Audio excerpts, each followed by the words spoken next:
Muli Shanibanse.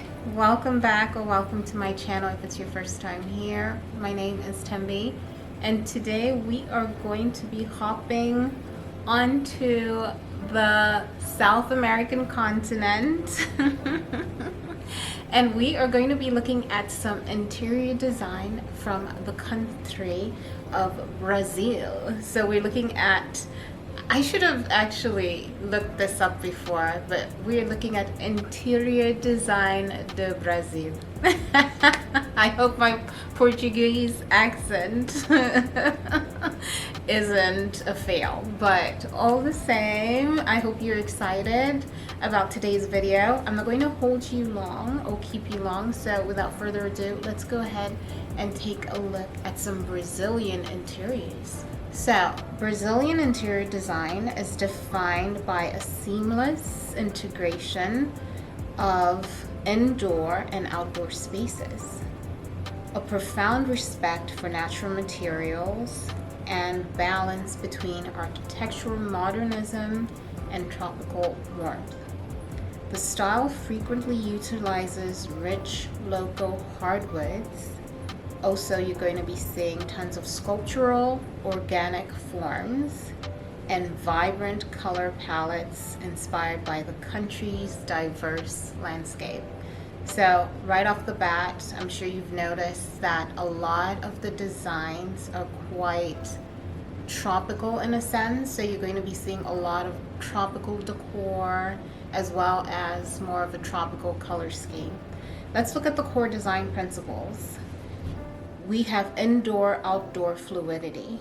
So this is a hallmark of Brazilian modernism, is all about dissolving the boundary between architecture and nature, which I absolutely love that combination. This is achieved through floor-to-ceiling windows. Oh, fantastic. I'm in love already. Open floor plans, which can be perfect for tropical spaces in my opinion because the views are magnificent. And then you're going to be seeing internal courtyards just like the North African countries and shaded verandas that invite natural light and ventilation. So verandas are pretty prevalent not only in South America but in the southern part of Africa as well. A lot of the homes in the southern part of Africa were designed with verandas in them, and I find those similarities quite interesting. Let's continue. You're going to be seeing organic sculptural forms. So unlike the rigid, boxy shapes of European modernism, Brazilian design embraces curves and fluid lines.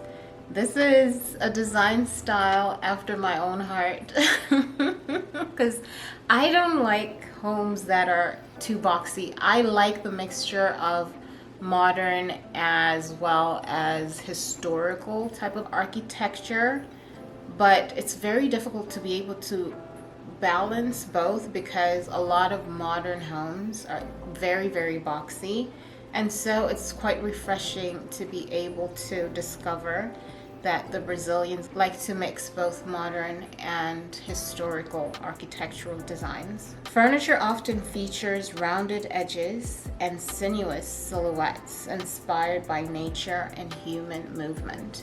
Now, something that I've always emphasized or always believed is that a home is going to feel a lot more harmonious and a lot more peaceful and even luxurious and welcoming when you add in some fluid lines in your space, because nature does not have any straight lines, and when you go outside there's just that sense of serenity that you feel. There's that sense of groundedness as well, and I think that part of the reason why most, or let me say some people feel stressed in their spaces is they have too many straight lines going on. So everything is boxy, everything is super modern, or it's made from synthetic materials. And so I think that that is something that I'd like you to take away, especially if you'd like to create a home that is quite balanced, but also brings you that serenity, that sense of serenity. Make sure that you combine some curves with your boxy shapes, and also incorporate a good number of natural materials into your space. That, to me, is the answer for these really cookie cutter, complicated, and even stressful spaces that we've been creating lately. But let me not dwell on this. Let's continue. You're also going to experience material honesty. So designers in Brazil prioritize local, high quality natural materials, which I think is the way to go. You're going to see tons of wood. So these are deep toned woods like jacaranda.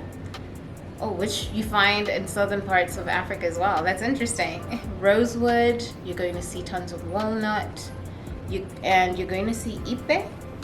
These are central to creating warmth and sturdiness as well. The textures that you're going to find in Brazil are natural fibers such as leather, beautiful, wicker. You're going to find cane weave, sisal, and jute, which are layered to add depth and tactile interest.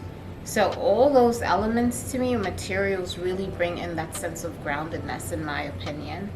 Then you're also going to find intentional minimalism in Brazil. So while clean lines are essential, the style avoids starkness by pairing architectural structure with soft upholstery and curated artisanal objects. So these spaces are very curated, and they're giving off a little bit of that tropical eclectic vibe, which is absolutely fantastic in my opinion, because I do love eclecticism, if you don't already know that. Then for colors and pattern, you're going to find earthy foundation. So modernist palettes often feature warm neutrals, sandy creams, soft beiges, and muted clay shades to allow architectural forms to stand out.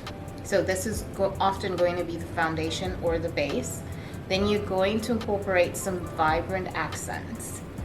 Energy is introduced through bold pops of color such as yellow, which I think is pretty vibrant, orange, amazing, and red, reflecting the vitality of Brazilian culture.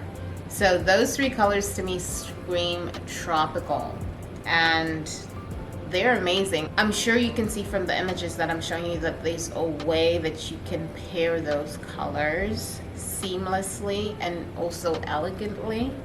And I think you shouldn't shy away from bright colors such as yellow, oranges, and even reds.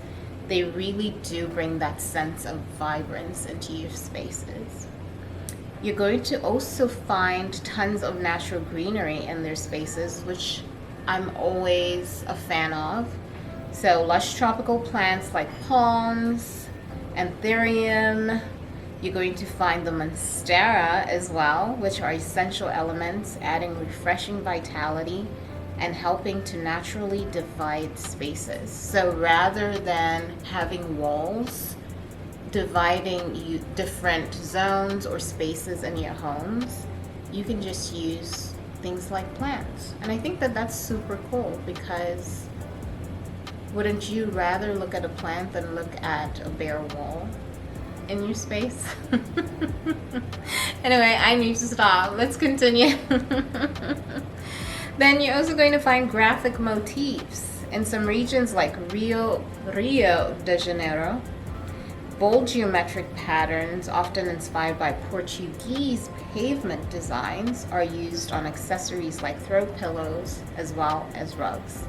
Then for the iconic elements and artisanal decor, you're going to find handcrafted furniture. So pieces are often hand carved to maintain authentic textures, emphasizing craftsmanship over industrialized manufacturing. And I am definitely an advocate for artistry and craftsmanship, because that just brings that sense of uniqueness into your space. So if you'd like your space to really be authentic to you, then finding something that was handmade, even if it's expensive, can make a world of a difference. So it could be an investment piece that you bring into your space, be it a coffee table or maybe a beautiful chair, and it will really truly just elevate your space. You're also going to find cultural accessories. So the interiors often feature woven palm baskets,